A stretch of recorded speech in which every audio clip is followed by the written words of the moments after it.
भोजशाला फैसले के पश्चात आज पहला शुक्रवार होने से जिला प्रशासन द्वारा व्यापक सुरक्षा व्यवस्था निश्चित की गई है। सुबह से भोजशाला मंदिर में पूजा अर्चना का क्रम शुरू हो गया था। वहीं पुलिस प्रशासन द्वारा शहर के संवेदनशील स्थानों पर विशेष चौकसी रखी गई है। भोजशाला मुक्ति आंदोलन के याचिकाकर्ता कुलदीप तिवारी, भोज उत्सव समिति के अध्यक्ष सुरेश चंद्र जलोतिया एवं जिला पुलिस अधीक्षक सचिन शर्मा ने इस मामले में क्या कहा, देखिए धार दिग्दर्शन न्यूज़ पर।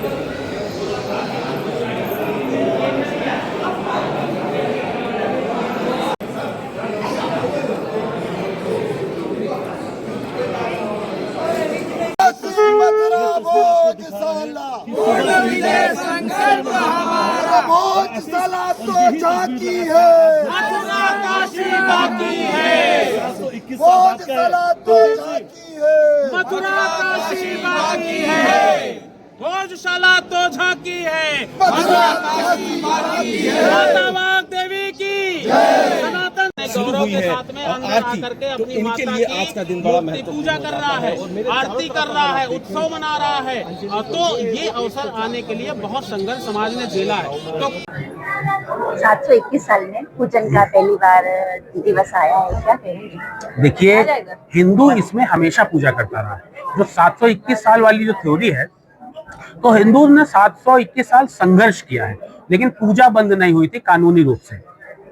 देखिए, जो विवाद आया वो 1935 के बाद शुरू हुआ, और 1935 के बाद जो 2003 था, तो 2003 में जो एएसआई का जो आदेश उन्होंने जारी किया वो गैर संवैधानिक और गैर कानूनी उन्होंने आदेश दिया था। उसी के विरोध में हम गए थे और हमको सफलता प्राप्त हुई, और एएसआई के 2003 के आदेश को क्वैश कर दिया गया है कोर्ट के द्वारा।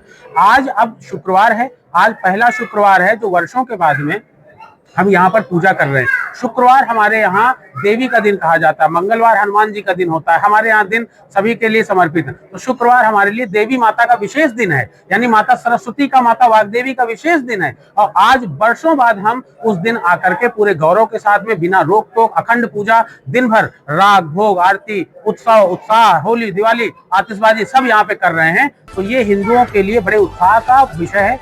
भारतीय संस्कृति का पुनरुत्थान हो रहा है, भारतीय संस्कृति का पुनर्जागरण हो रहा है, भारतीय मानबिंदुओं को रिक्लेम किया जा रहा है।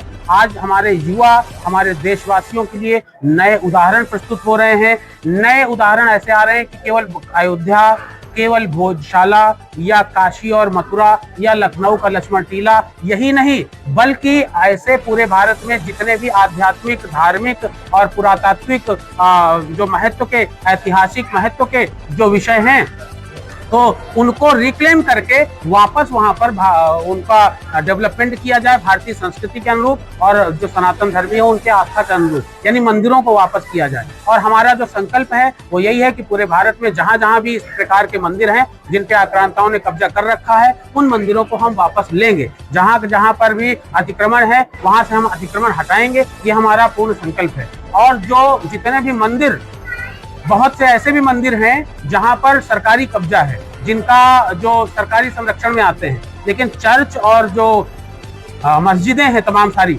वहां पे कोई सरकारी संरक्षण नहीं है। वहां पर जो भी आता है वो वहां के मौलाना और पादरी अपने हिसाब से करते हैं, लेकिन मंदिरों में सरकार ने अपना कब्जा जमा रखा है। और मंदिरों में जो चढ़ावा आता है, मंदिरों में जो पैसा आता है, उस पैसे से विधर्मियों को, जो है सनातन धर्म के विरोध में काम करने वाले लोगों को, मंदिर के विरोध में काम करने वाले लोगों का पोषण हो रहा है। इसलिए वो सारे मंदिर पूरे भारत के वो हिंदुओं को वापस किए जाएं और मंदिरों से सरकारी कब्जा हटाया जाए, यह भी हमारी मांग है। नाम बताया? मेरा नाम कुलदीप तिवारी है, मैं लखनऊ से हूँ। और जो यहाँ पर जो याचिका लगाई गई थी, जिस याचिका पे निर्णय आया है, जिन याचिकाओं के माध्यम से ये मंदिर यहाँ पे पुनः देवी देवताओं के लिए, माता वाग्देवी के लिए 365 दिन खोला गया है, मैं उस पूरे प्रकरण का सूत्रधार और याचिका करता हूँ। और प्रथम याचिका 410/484 Kuldeep Tiwari versus union of India की तरफ से लगाई गई थी। मैं लखनऊ। न्यायपालिका और सर्वोच्च न्यायालय को लेकर आप क्या मानते हैं? देखिए, न्यायपालिका का सम्मान हमेशा हमने किया है।